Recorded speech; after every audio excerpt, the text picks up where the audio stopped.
Hello, welcome to Gospel in Action. If you believe in the global flood, did you ever think about what happened after the flood? How are there so many races, nations, religions, cultures, and even more languages? If all our ancestors are just from one family, don't you have questions like these? So let us try to answer all these questions in this video. Now, let us get to the video.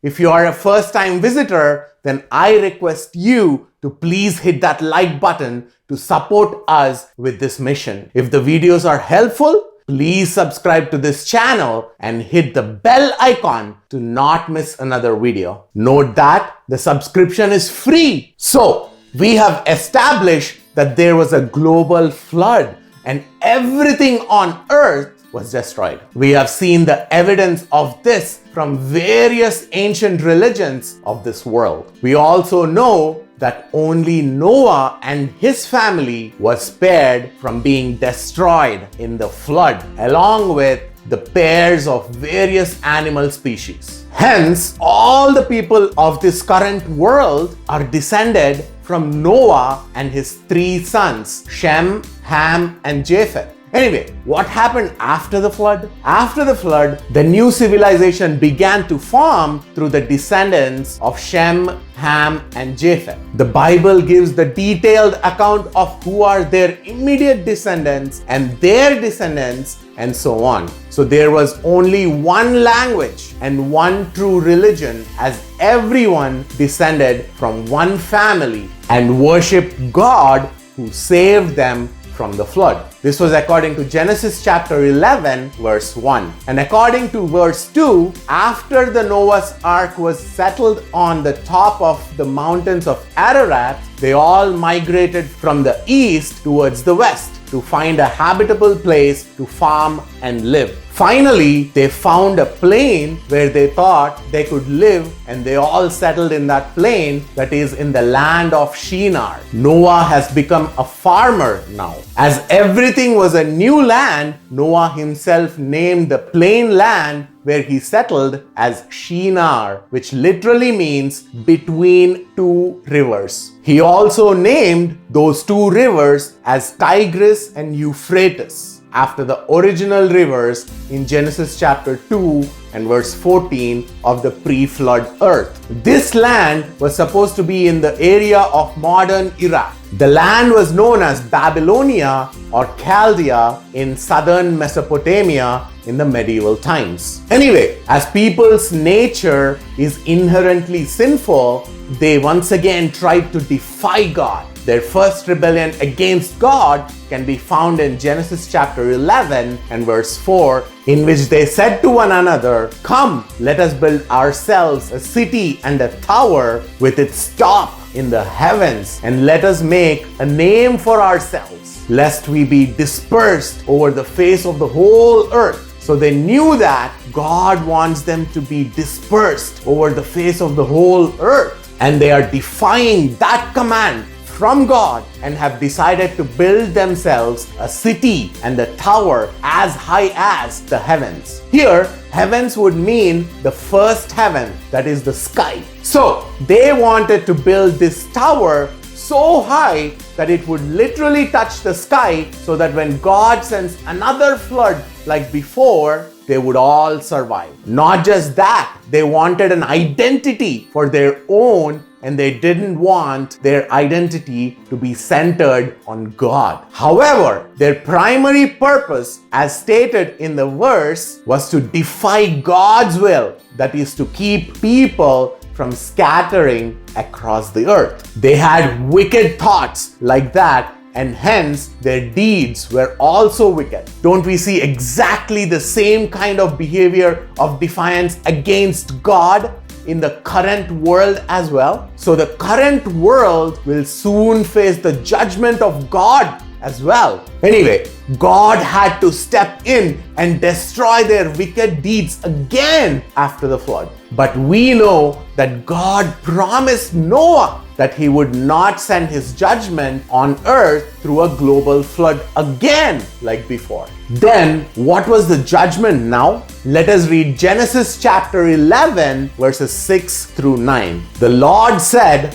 "Behold, they are one people, and they have all one language. And this is only the beginning of what they will do. And nothing that they propose to do will now be impossible for them. Come, let us go down and there confuse their language, so that they may not understand one another's speech." So the Lord dispersed them from there over the face of all the earth, and they left off building the city. Therefore, its name was called Babel, because there the Lord confused the language of all the earth. And from there, the Lord dispersed them over the face of all the earth. So the location of the Tower of Babel, which was partially built, was located in the modern day Iraq. Some people also say that the Tower of Babel is not just merely a tower, but also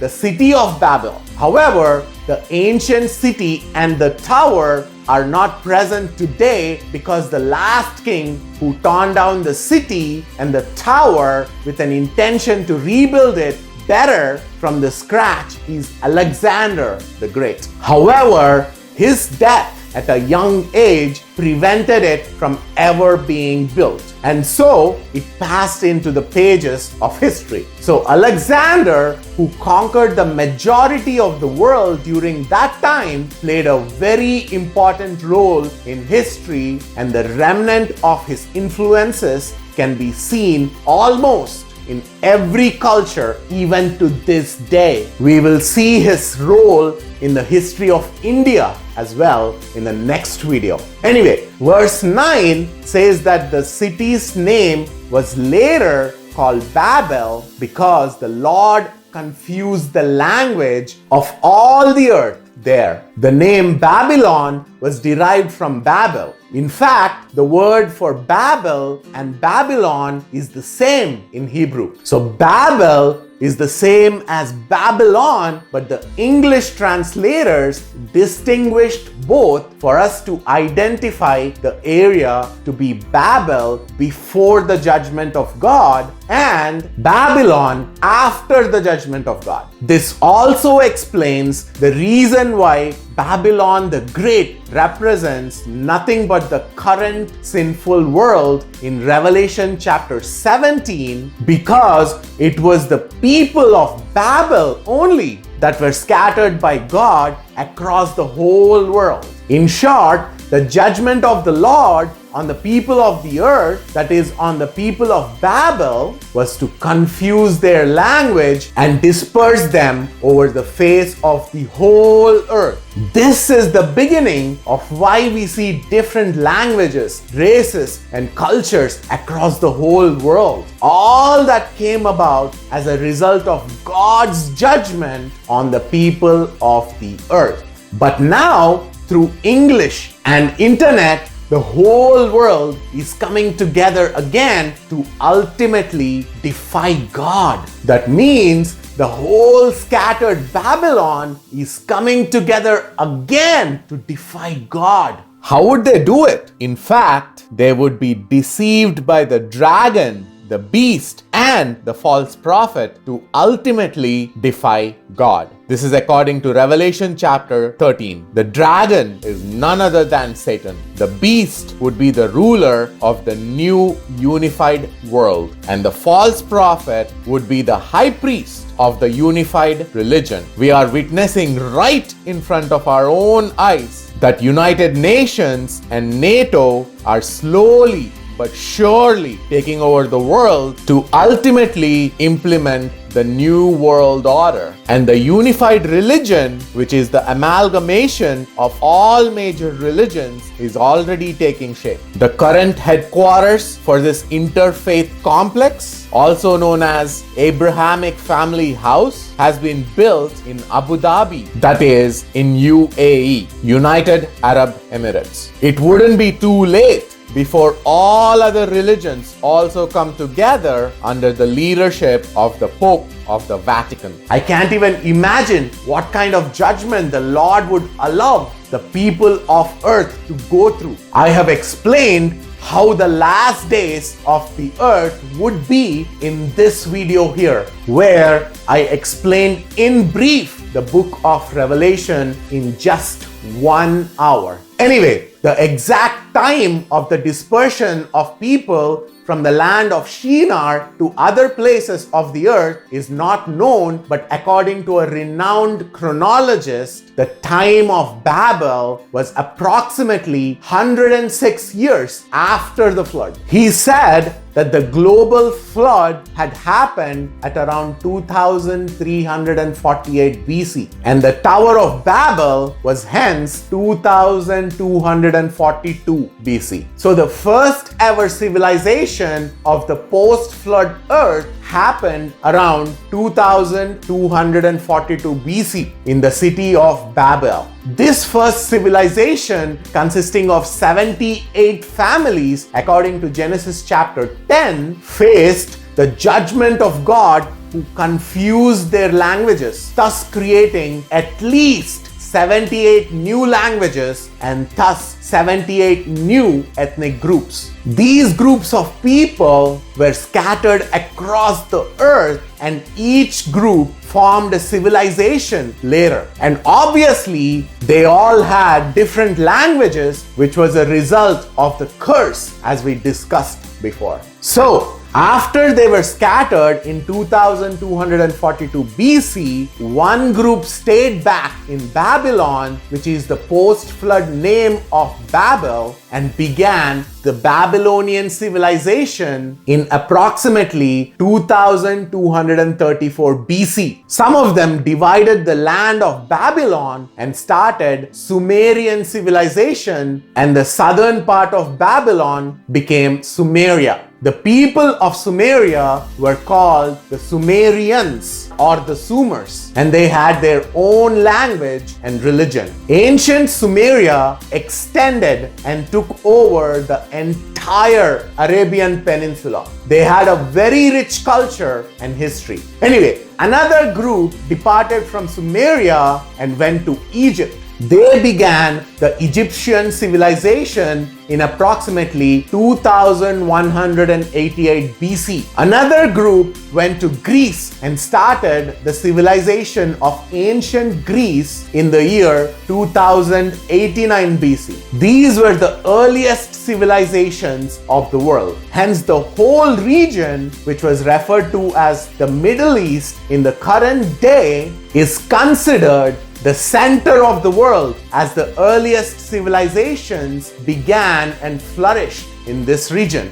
The dates of these civilizations will be found in our books of history, and it is pretty accurate prediction. Likewise, other civilizations were formed in different parts of the world around that time, like the ancient Chinese civilization, Aryan civilization, Lithuanian civilization, etc. Isn't it fascinating to learn about our ancestors? Isn't it amazing to learn that every person of the current world actually came from one family and one region of the world? I love it. In this series, I would like to delve deep and teach about the Aryan civilization, which began at around the year 1750 BC. Aryan sages are the ones who developed the Vedas, the most authoritative religious scriptures of Hinduism. The Vedas were later shared and passed on generation to generation by oral means. The oral traditions were strictly followed back then. Vedas were put in the form of a script at around 1200 BC. I have in-depth knowledge on all the Hindu beliefs and traditions as I was a former Hindu and my actual ancestors were the Aryans who settled in India after they were scattered from Babylon. However, we will learn in depth about the Aryan traditions and culture, that is, the history of India, in the video after the next video. In the next video, I would like to complete what we started on what happened to the languages and how we ended up with almost 7,000 spoken languages from the original 78 languages. Until then, please stay tuned to Gospel in Action. And to know more about me, please find my testimony and my contact details in the description below. Remember, this series is done with a lot of research and preparation. Do you know why? Because God loves you, and so do I. God bless you. Let us meet next week. Thank you again for watching.